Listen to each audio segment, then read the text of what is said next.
This week on Jerusalem Dateline, some are calling it the worst humanitarian crisis in the world today. Nearly 1 million refugees are fleeing the fighting in northeast Syria.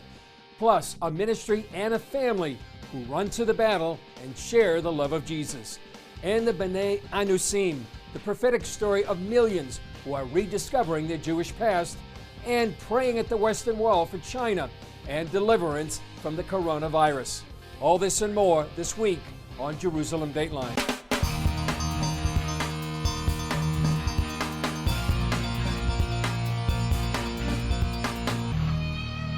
Hello and welcome to this edition of Jerusalem Dateline. I'm Chris Mitchell. Some are calling it the worst humanitarian crisis in the world today. Nearly 1 million civilians are fleeing the fighting between Syrian forces of Bashar Assad, backed by Russia, and rebel Islamist groups backed by the Turkish President Erdogan. All this in the northeastern Syrian province of Idlib. The UN is sounding the alarm. We remain very alarmed about the safety and protection of over 3 million civilians in Idlib and its surrounding areas in the northwestern part of Syria, as reports of airstrikes and shelling continue to take a heavy toll on the civilian population. Millions of Syrians are caught in the crossfire. We stay here from the morning till the evening. We sit here and eat and drink. We are living. What can we do? This is our life. When it rains, we go to the car and stay there till the evening, and then we return to the mosque to sleep. This is what we do. What are we supposed to do? Various sources report Turkey has supplied some of these al-Qaeda-like groups with U.S.-supplied weapons. Turkey has also asked the U.S. to supply Patriot missile batteries to protect these retreating forces. Some argue that would put the U.S. in the role of covering an operation that supports al-Qaeda.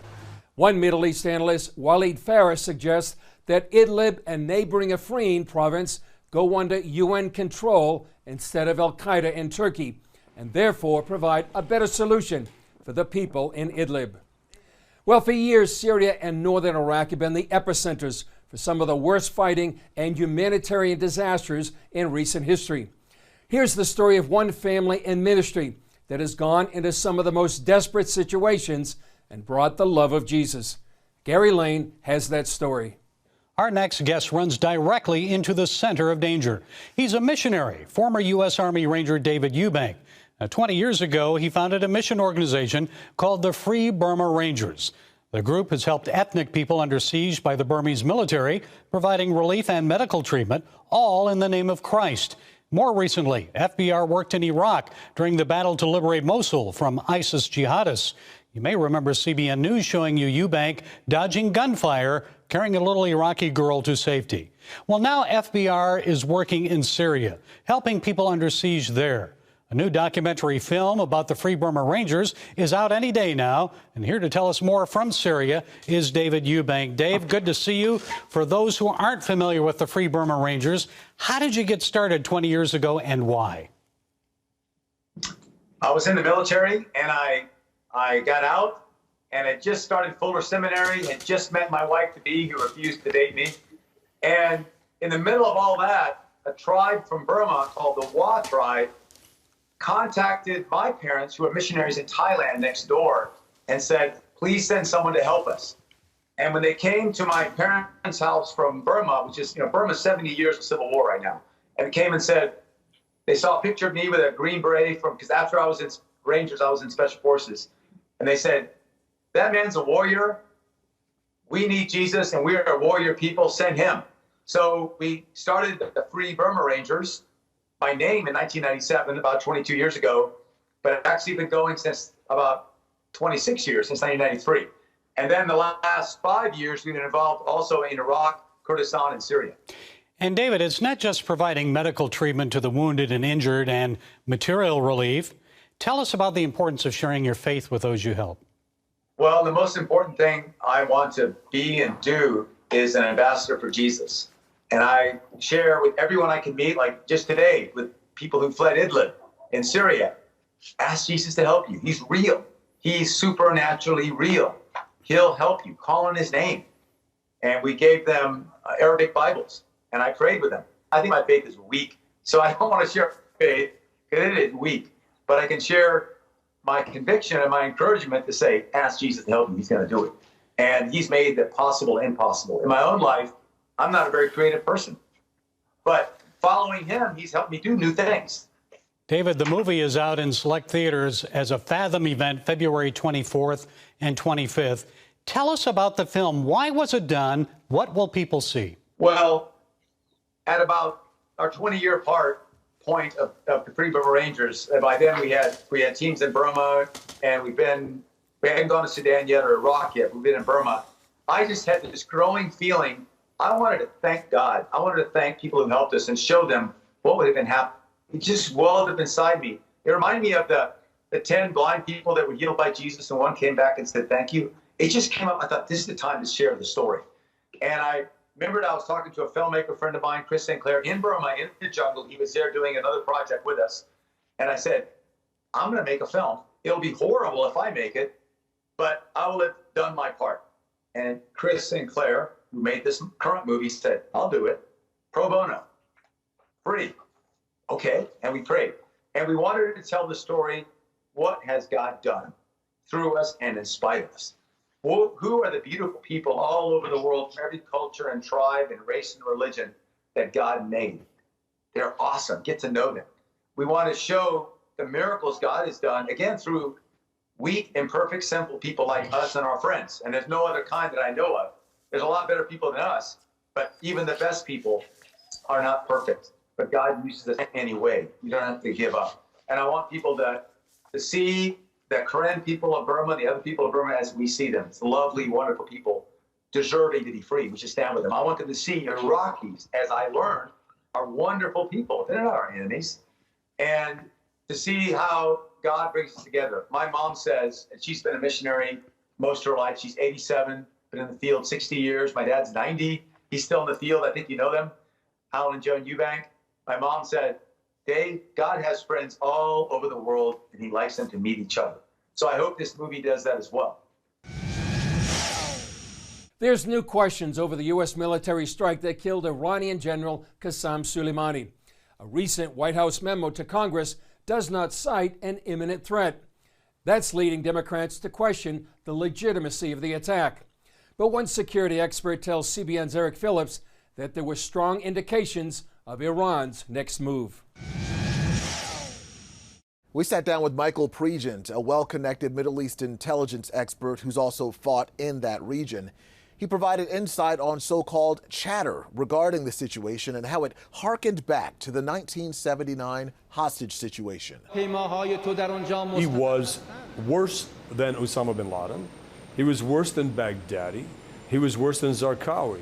That's why last month, at my direction, the U.S. military executed a flawless precision strike that killed Soleimani and terminated his evil reign of terror forever. It was the best move we could have made. Michael Pregent of the Hudson Institute says the clear picture provided by sources of the threat Soleimani posed to the U.S. Embassy in Baghdad made his demise a must. The chatter was that they were going to do a 1979 hostage siege. They were going to take over the embassy, take all the Americans in the embassy hostage, and then broker release for sanctions relief. While Soleimani was the main target, Pregent says the other terror leader killed in the strike would have also played a key role in the siege. The chatter was they were going to put Abu Mahdi al-Mohandes in as prime minister, so do a coup, and then seize the embassy. Pregent says when militia forces penetrated the U.S. Embassy on December 31st, it was essentially a dress rehearsal for what was to come. Up next, the story of millions who are discovering their past that could foretell an ancient prophecy come to life.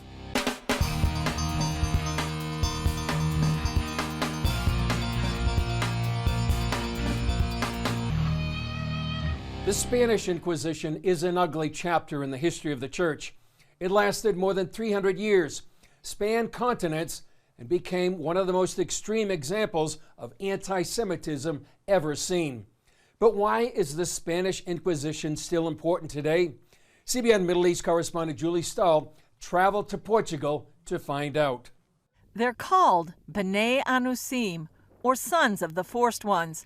That's because they face the choice of converting to Catholicism or death. It's something in the Jewish world that I don't think, apart from what is happening here, I've ever heard about it, or not 10 years ago, about the plight of the Jewish people from the time of the Inquisition. And it's easy to understand that because it was, of course, 500 years ago. Jimmy McClintock joined Christians and Jews in Portugal to pray for the B'nai Anusim. The hope is to restore their Jewish heritage so they can immigrate to Israel. For the Jewish people in America, you're either Jewish or you're not Jewish. The B'nai Anusim is different from that. The B'nai Anusim today, being confronted with the realization that they are Jewish, and yet their family life took a huge turn 500 years ago. King Ferdinand and Queen Isabella initiated the Spanish Inquisition to expose Jews who converted to Catholicism but secretly kept their religion. Either you convert or you die. So they never gave, Jewish people, these descendants, the option. But these descendants, they chose to keep their Judaism in secret, and it was a risk. And many of them died because of that. And they paid a high price for keeping to their origins and to their faith. Castelo de Vida is a quaint Portuguese town of about 5,000 people. It's about 10 miles from the Spanish border. Hundreds of years ago, when the Spanish Inquisition started, Spain's Jews fled across the border here for protection. Over about 4 years, King Manuel I of Portugal welcomed some 120,000 Jews to his country. In 1496, however, the Catholic Church demanded King Manuel deal with his Jews before he could marry the daughter of King Ferdinand in Spain. First, he thought he would ship them out, like the Jews were kicked out of Spain in 1492. And then he realized that if he does, he's got nobody to administer his country and to run the country. So he forced to convert them in one day. One of the places that happened was this town square. The Jews were rounded up and brought here from the Jewish neighborhood, sprinkled with water and given new names. Afterwards, they were sent to new homes in Christian neighborhoods. At the time, many of Portugal's Jews fled to newly discovered Brazil, where an estimated 60 million of their descendants still live today. And they want to know more about how to reconnect to the Jewish people and to the Jewish faith. They include Mateus Gamaraias and his father Marcelo, who started the first of its kind museum about the persecution of the Jewish people during the infamous Inquisition. What is happening is that today we have thousands, if not millions of Brazilians that know that they are descendants from Jews from Portugal and Spain. And I believe the Lord is doing an awakening, and these people want to know more about their heritage. But they face a situation similar to their ancestors. The Orthodox establishment in Israel, they want to convert them to Jewish Orthodoxy, which is exactly what the Catholic Church did. They forced them to do something they don't want to do. Israeli Joe Shulam, who started the Nativia congregation in Jerusalem, is leading the immigration campaign for the B'nai Anusim. These people say we are Jews. We never stopped being Jewish. We were Jews even when we knew that if the church catches us and tries us in the auto de fe, we could be burned alive. They converted on the outside, and at home in secret they kept Jewish customs. The smallest things could give them away, like preparing on Friday for the Sabbath or Jewish holidays.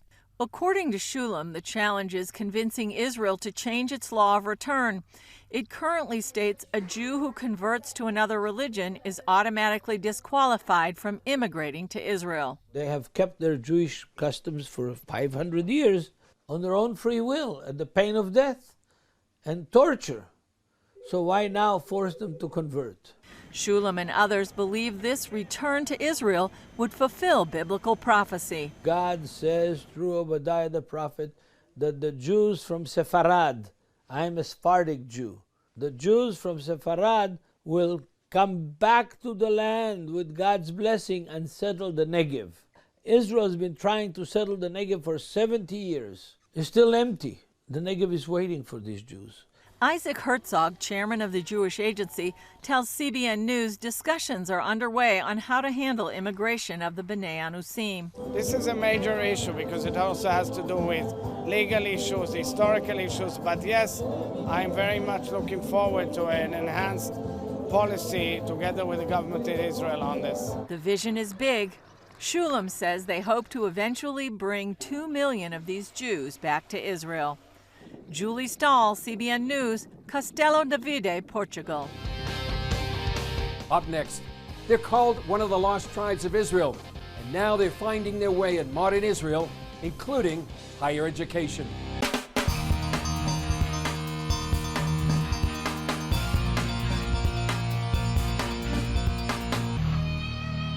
Ethiopian Jews have been called one of Israel's lost tribes. Thousands are returning to their ancestral home, and unfortunately, they face daunting challenges in building new lives in the Promised Land. The Netflix movie Red Sea Diving Resort tells the real-life story of how Mossad, Israel's secret service, started smuggling thousands of Ethiopian Jews safely into Israel 40 years ago. Now, 2 generations later, more than 90,000 Ethiopian Jews live here. Many see themselves as descendants of the ancient Hebrew tribe of Dan. Each year, many of them celebrate the Sigd, an ancient holiday marking how God brought them to Israel. But these Ethiopian Jews face major challenges integrating into Israeli society. That's where Keren Hanan Ainor, or KHA, comes in. It's an organization committed to help young Ethiopians make the leap into higher education. Everything starts in education. We're here to just push and push and push to get people into higher education and this way have a big impact on their own community. For 26 years, the group has provided them more than 4,000 scholarships across 50 fields of education. It helps me financially. I'm doing my second degree in MBA, and it's very expensive, unfortunately. Yaakov plans to use her degree to take her own leap of faith. To start up a business of myself. Right now I'm quality assurance. I'm consult for biotech field for startup companies. I want to do it by myself. In Israel, education opens doors. Education is the key to integrate and to involve in every corner in every profession in Israel. Dr. Siga Malaku received one of the first scholarships presented and now leads the KHA. In Israeli society, to integrate if you are not educated, and especially you are from Ethiopia and our skin color and everything, if you don't have a formal education in the professionally, it's not easy to integrate. But by the way, this kind of scholarship gives opportunity not for only first generation, also second generation too. Malaka is seeing the impact from one generation to another. We're trying to push forward a generation that sometimes needs a little bit of help in order to complete a very important thing that they have started. Those behind KHA will continue to push generations forward in the hope one day their scholarships won't be needed. Up next, a gathering at the Western Wall comes to pray for the people of China and deliverance from the scourge of the coronavirus.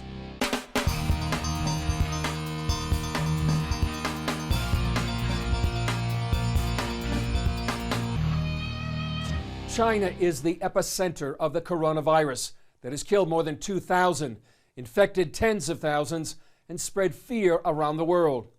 While scientists internationally are working to combat the disease, others here in Jerusalem are appealing to the God of Israel for mercy and help in time of trouble. Here's Emily Jones. It's a cry for mercy from the heart of Jerusalem. Standing under the shadow of the Western Wall, Israelis ask God to eradicate the coronavirus from the earth. We can't develop medicines because we're not doctors and we're not medics and we just don't know what to do.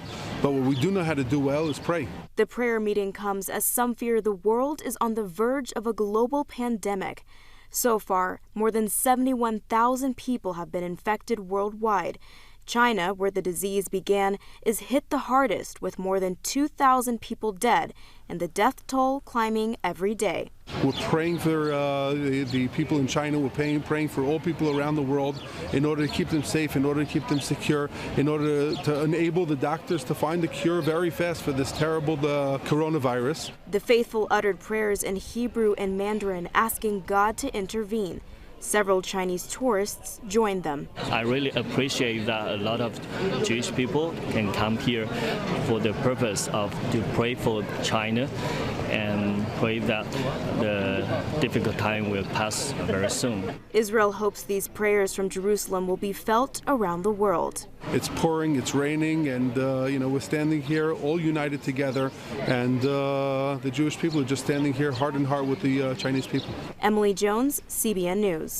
Please join those here in Jerusalem and around the world that are praying for this dreaded virus to be stopped. Well, that's all for this edition of Jerusalem Dateline. Thanks for joining us. Remember, you can follow us on Facebook, Twitter, Instagram, and YouTube. I'm Chris Mitchell. We'll see you next time on Jerusalem Dateline.